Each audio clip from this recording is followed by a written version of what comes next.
তোর বা 100 বছর আগে বানিয়েছিল ওই বাড়িটা। নীলাভর এমনই মনে হলো। বাড়িটার সামনে কাউকে না পেয়ে নীলাভ একটু ইতস্তত করে বারান্দায় উঠে এলো। টানা বারান্দার এক পাশে বেশ কয়েকটা তালা বন্ধ ঘর, মাথার উপর গড়িবর্গা থেকে পায়রার ডাক শোনা যাচ্ছে।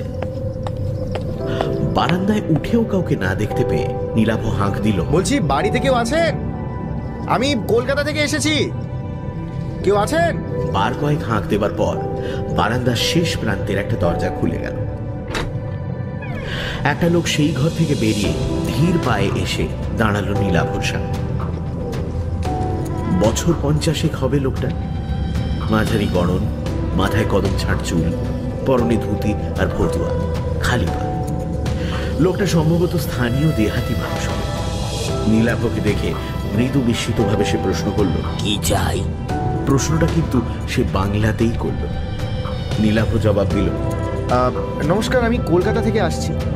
আচ্ছা, এটাই কি অবধূত চাকির বাড়ি, যিনি ছবি আঁকতেন?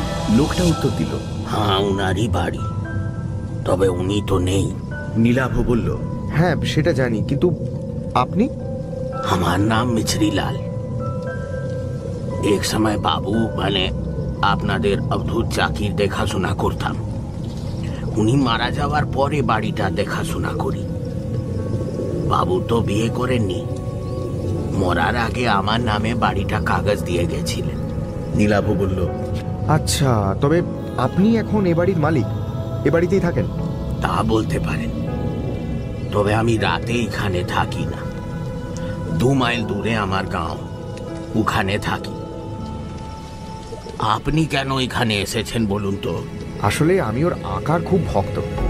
ছেলেবেলা থেকেই ওর আঁকা দেখে ছবি আঁকা শিখেছি, আর এখানে ওর বাড়ি আছে জেনে ছুটে এসেছি। এই বাড়িটা বলতে গেলে আমার কাছে তীর্থস্থানের মতো। আপনি ছবি আঁকেন? কথাটা বলার পর কেমন যেন একটা দুর্বোধ্য হাসি ফুটে উঠল লোকটার মুখে।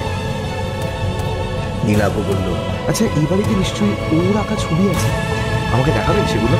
প্রশ্ন শুনে মিছরিলাল কয়েক মুহূর্ত চুপ করে থাকার পর জবাব দিল, না, ওনার আঁকা ছবি এই বাড়িতে নাই। কথা শুনে নীলাভ আরো বিস্মিত ভাবে বলল, নেই মানে? লোকটা জবাব দিল, কলকাতা থেকে পাকাপাকি ভাবে বাড়িতে চলে আসার পর উনি আর কোনোদিন ছবি আঁকেননি। আগের আঁকা সব ছবি এ বাড়িতে ছিল, সব তিনি পুড়িয়ে দেন। কথা শুনে নীলাভ আরো বিস্মিত ভাবে বলল, পুড়িয়ে? পুড়িয়ে কেন দিয়েছিলেন? মিছরিলাল প্রশ্ন শুনে যেন মৃদু রুষ্টভাবেই বলল, ওসব কথা জেনে কাজ নেই, আর কিছু বলবেন? নীলাভ মৃদু বিমর্ষ ভাবে বলল, আচ্ছা, ওর কোনো ফটোগ্রাফ আছে এই বাড়িতে? আপনি তো ওর দেখাশোনা করতেন, যদি ওর সম্বন্ধে কিছু বলেন আমাকে। না, বাবুর কোনো ফটোগ্রাফও নেই এ বাড়িতে, কোনোদিন ছিল না। বাবু ভালো লোক ছিলেন, আর কিছু বলার নেই আমার। মিছরিলালের কথা ও বাচনভঙ্গি দেখে নীলাভ বুঝতে পারল লোকটা এ ব্যাপারে তার সঙ্গে বিশেষ কথা বলতে চায় না। নীলাভ বেশ আশাহত হল তার ব্যবহারে। তবু সে অবধূত চাকির সম্বন্ধে শেষ প্রশ্নটা করল, ওর আসল নাম কি ছিল যদি বলেন? মিছরিলাল এবারও তাকে নিরাশ করে বলল, সে নাম আমি জানি না, আপনি এখন আসেন। না, এরপর আর এ বাড়িতে থাকা যায় না। আশা ভঙ্গ হচ্ছে। কলকাতা থেকে এতদূর ছুটে আসাটাই বলতে গেলে ব্যর্থ হল। শুধু বাড়িটাতেই যা পা রাখতে পারছে। তবে আজ আর তার কলকাতায় ফেরার উপায়। রাতে মাথা গোঁজার জন্য একটা আস্তানা দরকার। তাই সে লোকটাকে বলল, আচ্ছা, এখানে কোনো হোটেল, ধর্মশালা বা মাথা গোজার জন্য কোনো ঘর ভাড়া পাওয়া যাবে? আর ঘুরে লাগে তো আমার ট্রেন নেই। এই বাড়িটা দেখার জন্য আর অবধূত চাকির সম্বন্ধে জানার জন্যই কলকাতা থেকে ছুটে এসেছিলাম। এই জায়গা বা এখানে কাউকে চিনি না আমি। লোকটা বলল, না, এখানে কোনো হোটেল বা ধর্মশালা নেই। আমি যেখানে থাকি ও গাঁও এখান থেকে 3 মাইল দূরে, ওখানে কেউ ঘর ভাড়া দেয় না। প্ল্যাটফর্মে চলে যান। ভাগ্য ভালো থাকলে সিগন্যাল না পেয়ে কোনো গাড়ি থামলে সে গাড়িতে উঠে মধুপুর চলে যান, নইলে কাল ভোরে ট্রেনের জন্য অপেক্ষা করতে হবে। কিন্তু এভাবে কি ভাগ্যের জন্য অপেক্ষা করে প্ল্যাটফর্মে বসে থাকা যায় নাকি? মহা সমস্যায় পড়ল নীলাভ। হঠাৎ তার মাথায় একটা বুদ্ধি খেলে গেল। সে মিছরিলালকে বলল, আচ্ছা, এই বাড়িতে একটা ঘরে থাকা যায় না? খাট বিছানার দরকার নেই, রাত কাটানোর জন্য একটা ঘর পেলেই আমার হবে। না না না, ও সব হবে না। নীলাভ পকেট থেকে চট করে দুটো 100 টাকার নোট বার করে বলল, দেখো না, যদি কিছু ব্যবস্থা করা যায়। তা বাকির তো ব্যাপার মাত্র। আমাকে দেখে নিশ্চয়ই তোমার টাকা পড়ে যাচ্ছে না? নীলাভর বাড়িয়ে দেওয়া 100 টাকার নোট দুটোর দিকে তাকিয়ে ধীরে ধীরে মিছরিলালের মুখের ভাব যেন নরম হয়ে গেল। সে বলল, না, চোর ডাকাত মনে হচ্ছে না। তাছাড়া এ বাড়িতে চুরি ডাকাতি করার মতো কিছু নাই।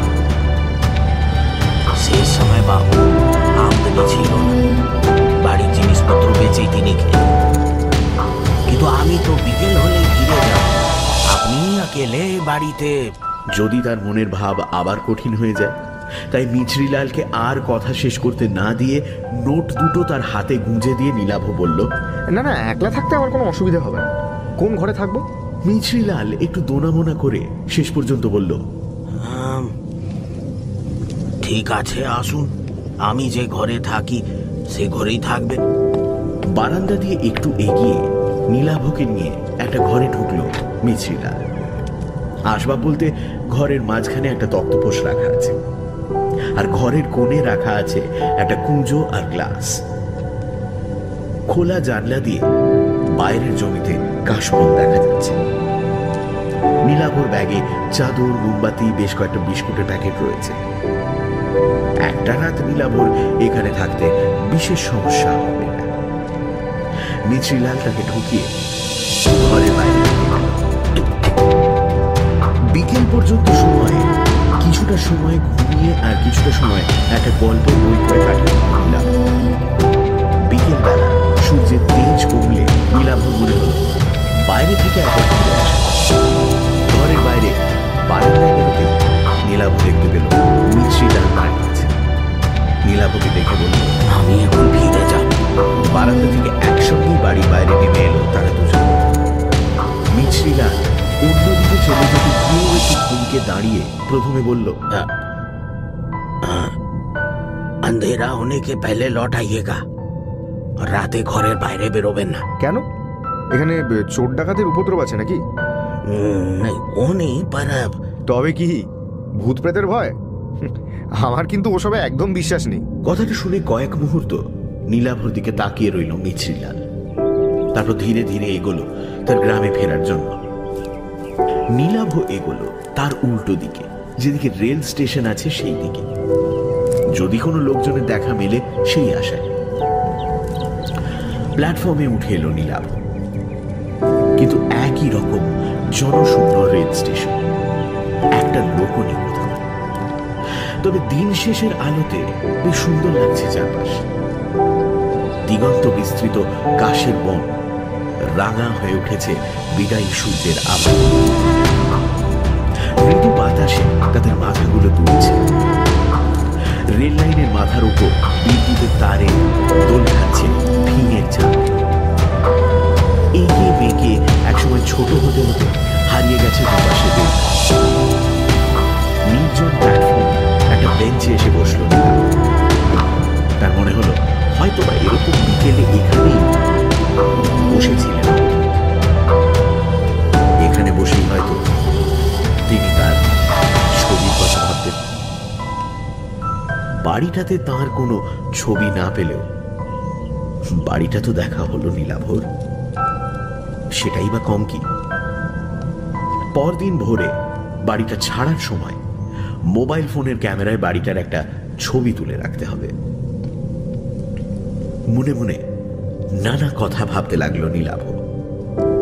বেশ কিছুক্ষণ বেঞ্চে বসে থাকার পর নীলাভ খেয়াল করলো সূর্য প্রায় ডুবে গেছে, আলো মরে যেতে শুরু করেছে। এবার ফিরতে হবে তাকে। বেঞ্চ থেকে উঠে দাঁড়িয়ে ফেরার জন্য পা বাড়াতে যাচ্ছে নীলাভ, ঠিক সেই সময় তার চোখে পড়ল প্ল্যাটফর্মে যেদিকে শিমুল গাছটা আছে সেদিক থেকে প্ল্যাটফর্মে উঠে আসছে একজন লোক। লোকটা এগিয়ে এসে নীলাভর সামনে থমকে দাঁড়ালো। তার পরনে ধুতি পাঞ্জাবি, চোখে কালো ফ্রেমের চশমা, ফর্সা গোলগাল চেহারা।